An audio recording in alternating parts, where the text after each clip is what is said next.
Hello friends, welcome to English Junction. उम्मीद है कि आप हेल्थी होंगे, तंदुरुस्त होंगे और एक हैप्पी लाइफ गुजार रहे होंगे। आपको पता है कि हमारी स्पोकन इंग्लिश की सीरीज चल रही है, जिसमें हम बिल्कुल बेसिक से इंग्लिश को बोलना सीख रहे हैं। आपने बहुत सारे लोगों को इंग्लिश बोलते हुए, सुनते हुए सुना होगा, तो कहीं ना कहीं आपके अंदर भी ये डिज़ायर आया होगा कि काश मैं भी उनके जैसे इंग्लिश बोल सकता। तो बिल्कुल आप भी कर सकते हैं। जी हाँ, सही सुना आपने। आप भी इंग्लिश को उसी तरीके से बोल सकते हैं। लेकिन आपको पता है कि किसी भी चीज़ को सीखने में एक वक्त लगता है, एक टाइम लगती है, और वो टाइम आपको देनी पड़ेगी। तो हमारी ये स्पोकन इंग्लिश सीखने की एक छोटी सी पहल है। आज हम पहले सीढ़ी को चढ़ने वाले हैं। तो इस वीडियो के बाद आपको बहुत सारी चीज़ें सीखने को मिलेंगी, जिसके लिए हमने टॉपिक ले रखी है पर्सनल प्रोनाउन। सबसे पहले प्रोनाउन की बात करते हैं। प्रोनाउन एक ऐसा वर्ड है जो नाम की जगह पर इस्तेमाल किया जाता है। जैसे मैं अपने नाम की जगह पर आई बोल सकता हूँ, आपके नाम की जगह पर यू बोल सकता हूँ, ही बोल सकता हूँ, शी बोल सकता हूँ। इसी तरह से बहुत सारी चीज़ें हैं जो कि यहाँ पर लिखी हुई हैं। आज हम इन्हीं को डिटेल में देखेंगे। अब पर्सनल प्रोनाउन यानी एक ऐसा प्रोनाउन जो किसी पर्सन के लिए, जो किसी मनुष्य के लिए इस्तेमाल किया जाता है। और जब पर्सनल प्रोनाउन की बात आती है तो ये तीन तरह के होते हैं: first person, second person, third person. जैसे अगर मैं आपसे बातें कर रहा हूं तो मैं अपने आप को फर्स्ट पर्सन कहूंगा, आपको सेकंड पर्सन कहूंगा। अगर आप मुझसे बातें कर रहे हैं तो आप अपने आप को फर्स्ट पर्सन कहेंगे और मुझे सेकंड पर्सन कहेंगे। तो फिर ये थर्ड पर्सन कौन होगा?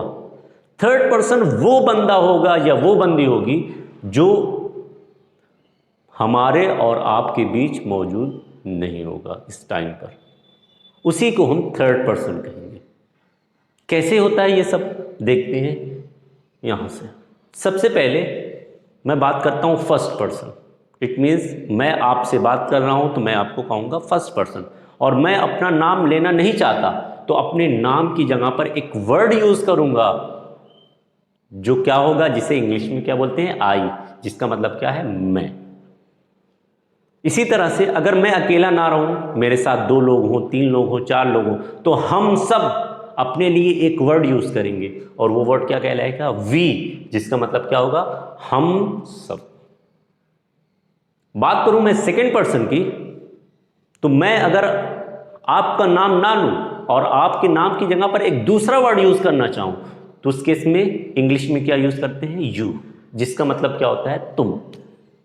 और अगर आप अकेले ना हो, दो हो, तीन लोग हो, चार हो, पांच हो, एक्सेट्रा, तो उस केस में भी यू का यूज किया जाएगा, और उस केस में मीनिंग क्या निकलेगी, तुम सब। बढ़ते हैं थर्ड पर्सन की तरफ।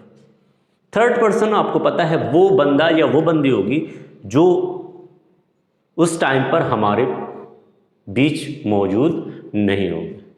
अगर हम थर्ड पर्सन की बात करते हैं, यानी उस बंदे की बात करते हैं जो हमारे बीच मौजूद नहीं है, तो उसके लिए तीन अलग अलग वर्ड यूज किए जाते हैं। अगर कोई लड़का होता है, कोई आदमी होता है, कोई मेल होता है, तो उस केस में हम ही वर्ड का यूज करते हैं, जिसकी मीनिंग निकलती है वाह।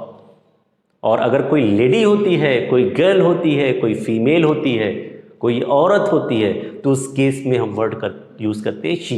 दोनों की मीनिंग सेम है, वाह। अब इट कब आएगा?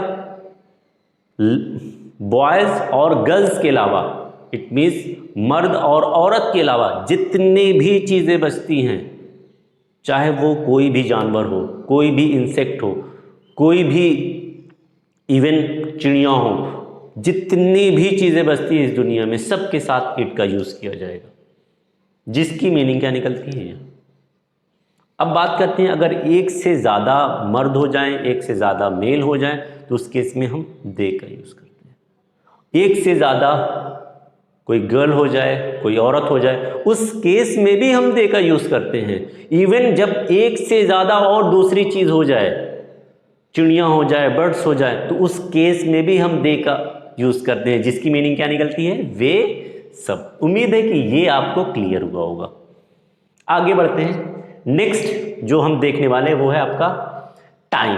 अब टाइम आपको पता है 3 तरह की होती है, प्रेजेंट टाइम, पास्ट टाइम और फ्यूचर टाइम।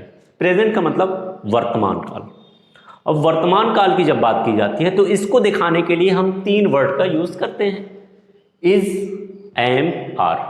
अब मीनिंग क्या है? इज का मतलब है, एम का मतलब हूं, आर का मतलब भी है। अब दोनों की मीनिंग निकलती है, तो कब इसका यूज करेंगे, कब आर का यूज करेंगे, आइए देखते हैं वीडियो में।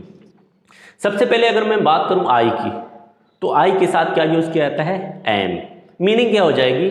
मैं, और एम का मतलब हूं, मैं हूं। अगर आप बताना चाहते हैं मैं एक स्टूडेंट हूं, तो आप बोलेंगे आई एम अ स्टूडेंट।